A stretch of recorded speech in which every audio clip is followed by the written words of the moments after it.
this application, we will primarily be focusing on tests of difference and the correlation. So again, these are inferential statistics, which means we have data for a sample, and we want to make a statement about the likelihood that whatever we find in our sample is also the case for our population.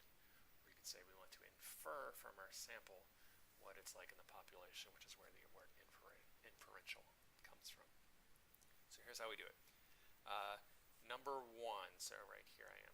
Okay. Please calculate an independent or samples t-test for the following data. These are the same things, but Excel sometimes uses different words. We use independent in class. You work for a nonprofit organization, and your manager asks you to see if businesses donate more on average than individuals. You have some data on type of donor, business versus individual, and average yearly donation. So as a reminder, independent t-test is comparing the difference between two groups.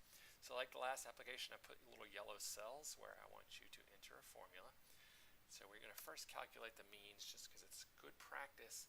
And remember, our t-tests are really comparing the difference in our means. So you'll recall every formula starts with equals. Mean is average, parentheses, and I pull down my numbers. 85.4 for business, and then I can go to the corner and just going to drag this over. 59.6 for individuals.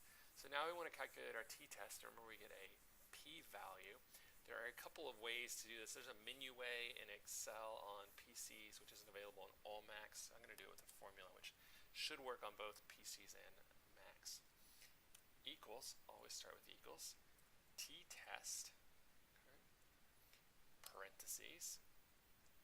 I highlight my first range of data, leaving out the header, comma.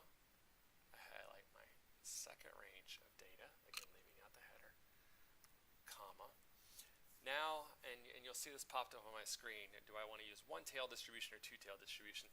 This is not something we have covered in class. We're going to use two-tailed, but if you were to pick one here, quite frankly, I wouldn't be that concerned. But I do recommend two-tailed. So I'm going to enter a 2, comma again. And now we want to tell it what type of t-test we are doing. So this is an independent t-test. And again, this is just something for now, not memorized because you're going to copy me doing it. You don't need to memorize this. But in Excel, that is a number 2. I remember that because it's 2 independent groups. So again, equals t-test, our first range, comma, our second range, comma, 2, meaning it's two-tailed. You don't have to know what that is. And comma, 2, meaning it's independent t-test.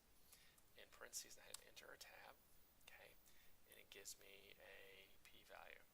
Just so it's easier to read, I'm going to reduce the number of decimal places in that down to, okay, down to that, okay, 0.049. Okay, that is my p-value. Then I ask you, what does this analysis tell you in your own words, or perhaps better yet, in my words? So how do we describe this? And you can just enter that in this text box here. Next question, please calculate a matched or paired samples t-test for the following data. Reminder, a matched or t-test means we have one group at 2 different points in time. Okay. Here's our scenario. You work as a youth sports coordinator for the city of Phoenix, which has targeted youth sportsmanship as an outcome for its soccer league. You gave the participants a sportsmanship scale at the beginning and end of the soccer season and are now analyzing the data. The numbers represent the total score for the scale, which means we basically added a bunch of different items or different questions together. Higher sportsmanship score. Higher scores mean better sportsmanship. Okay. Again, we're going to calculate the mean equals average. Okay. Drag that over. So we have average of 123 in the preseason and 139 in the postseason. So in our sample, sportsmanship got better. Do we think that's also true for the population? Okay. P-value, again, equals t-test, parentheses, highlight first range, comma, highlight second range, comma. Again, we're doing two-tailed, so just 2, comma. This time we're doing a paired, and yours may not pop up with this menu, but you can just watch me do it. A paired t-test. test, so it's a 1, close parentheses. Okay, and again, just to make that easier to read, I'm going to reduce the number of decimal places. You gave the same instrument to your youth basketball participants. Okay, and again, I want you to calculate these items, so I'm going to go through the mean pretty quickly. You should have this down by now. Okay, average scores. Okay, again, a difference in our basketball, not as much. Okay, what's our p-value? Equals t-test, parentheses, highlight first range, comma, highlight second range, comma, 2, comma, and again, this is a matched pairs, so it's one group, which is how I remember it at 2 different times, so it's 1. In parentheses, I'm going to get a p-value. Make that smaller decimals. Okay. Okay, what does this analysis tell you? Again, and you can use this text box here, just click in it and write. Okay. Please calculate a correlation coefficient for the following data. You work at a residential treatment center as a recreational therapist and have historical data on the life satisfaction scale and hours of daily television. Okay. In class, I showed you a correlation matrix, which you can do easily on a PC. Some versions of Mac, it's not as easy to do. So we're just going to calculate that correlation, or that coefficient.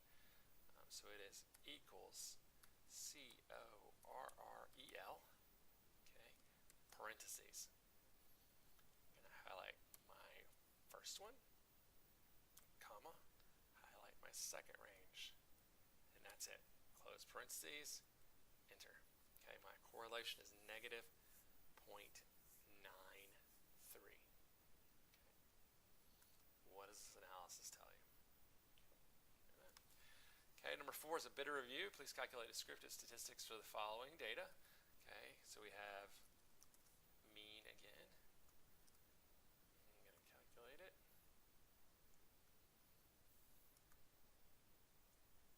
Oops, I'm having trouble dragging. There we go. Okay, median.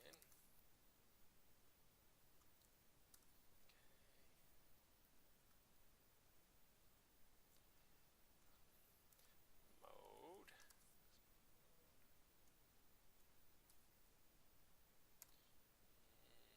Excel does not like calculating a mode. Oh, well, there's not one. Never mind. That's why. Everything's only used once. Okay, that's why the NA. Standard deviation equals STDev, parentheses. Remember, standard deviation is a measure of how spread out the data are. The bigger the number, the more spread out the data are. And it's relative to the particular scale. Let's reduce the number of decimals here. Okay. And I should tell you, and I'm going to put a comment in here on the sex, as this is my code book. 0 equals male, 1 equals female. So we've numerically coded that, right? Okay. What does the mean, or the average of sex, tell you? Okay, think about that one carefully. Right? Okay, then a few more questions. If you wanted to compare the life satisfaction with age, which statistical test would you use? So if you wanted to compare your life satisfaction score with age, what one would you use? You've got a couple in your toolbox, right? We've got our descriptives, mean, median, mode, standard deviation. We've got our t-test, test of differences, independent and matched pairs, and we have correlations. If you wanted to compare life satisfaction by biological sex, is there a difference between the two sexes on life satisfaction? Which statistical test would you use? And finally, if you wanted to compare the change in life satisfaction from the beginning to the end of a therapeutic recreation program, one group, 2 points in time, which statistical test would you use? And that's it. Good luck. Let me know if you have any questions. Have a